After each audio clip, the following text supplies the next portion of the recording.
ಸ್ವಾಮಿ ಶರಣಂ, ಸ್ವಾಮಿ ಶರಣಮಯ್ಯಪ್ಪ. ಶಿವರಾತ್ರಿ ಆಚರಣೆ, ಜಾಗರಣೆ, ಉಪವಾಸ ಯಾಕೆ ಮಾಡೋದು? ಹಲವಾರು ಕಥೆಗಳಿವೆ. ಕೆಲವೊಂದು ಕಡೆ ಶಿವ ಮತ್ತು ಪಾರ್ವತಿಯ ಮದುವೆಯಾಗಿದ್ದ ದಿನದಂದು ಮಹಾಶಿವರಾತ್ರಿಯ ಸಂಭ್ರಮಾಚರಣೆ ಮಾಡುತ್ತಾರೆ ಅಂತ ಹೇಳ್ತಾರೆ. ಇನ್ನು ಕೆಲವೊಂದು ಕಡೆ ಸಮುದ್ರ ಮಂಥನ ಮಾಡುವಾಗ ಆಲಾಹಲ ಏನು ಬರುತ್ತೆ ಅದನ್ನ ಶಿವ ಅದನ್ನ ಸೇವಿಸುತ್ತಾರೆ. ಪಾರ್ವತಿ ದೇವಿ ಅವರ ಕಂಠವನ್ನು ಹಿಡಿದಾಗ ಆ ನೀಲಿ ಬಣ್ಣಕ್ಕೆ ತಿರುಗುತ್ತದೆ. ವಿಷ ಮೈಯೆಲ್ಲ ಹರಡಬಾರದು ಅಂತ ಹೇಳಿ ಶಿವನ ಗಣಾಧಿಪತಿಗಳೆಲ್ಲ ರಾತ್ರಿಯೆಲ್ಲ ಶಿವ ಭಜನೆ ಮಾಡಿ ಶಿವನನ್ನು ನಿದ್ದೆಗೆ ಜಾರದಂತೆ ನೋಡಿಕೊಳ್ಳುತ್ತಾರೆ.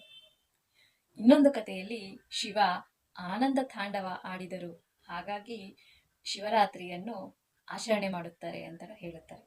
ಒಂದು ದಿನ ಬ್ರಹ್ಮ ಮತ್ತು ವಿಷ್ಣು ಮಧ್ಯೆ ಒಂದು ಜಗಳ ಆಗುತ್ತೆ, ಯಾರು ಶ್ರೇಷ್ಠರು ಅಂತ. ಹೀಗೆ ಜಗಳವಾಡುತ್ತಿರುವಾಗ ಶಿವ ಲಿಂಗವಾಗಿ ಬದಲಾಗ್ತಾರೆ. ಶಿವ ಹೇಳುತ್ತಾರೆ, ಈ ಜ್ಯೋತಿರ್ಲಿಂಗದ ತಳಭಾಗವನ್ನು ಯಾರು ಏರುತ್ತಾರೋ ಹಾಗೂ ಈ ಲಿಂಗದ ತಲೆ ಭಾಗವನ್ನು ಯಾರು ನೋಡುತ್ತಾರೋ ಅವರೇ ಶ್ರೇಷ್ಠರು ಅಂತ ಹೇಳ್ತಾರೆ. ವಿಷ್ಣು ದೇವರು ಭೂವರಾಹ ಸ್ವಾಮಿಯ ಒಂದು ಸಹಾಯದಿಂದ ಆ ಲಿಂಗದ ತಳಭಾಗವನ್ನು ಸೇರಲು ಬಹಳಷ್ಟು ಪ್ರಯತ್ನ ಪಡ್ತಾರೆ, ಆದರೆ ಸೇರಲು ಸಾಧ್ಯವಾಗುವುದಿಲ್ಲ.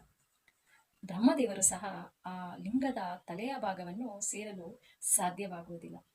ತಾನು ಆ ಲಿಂಗದ ತಲೆಭಾಗವನ್ನು ನೋಡಿದ್ದೀನಿ, ಹಾಗೆ ನಾನು ಶ್ರೇಷ್ಠ ಅಂತ ಅನಿಸಿಕೊಳ್ಳೋದಕ್ಕೆ ಕೇತಕಿ ಹೂವನ್ನ ಒಂದು ಸಹಾಯ ಪಡೆದು ಒಂದು ಸುಳ್ಳು ಹೇಳ್ತಾರೆ, ನಾನು ಈ ಲಿಂಗದ ತಲೆಭಾಗವನ್ನು ನೋಡಿದೆ, ನಾನೇ ಶ್ರೇಷ್ಠ ಎಂದು.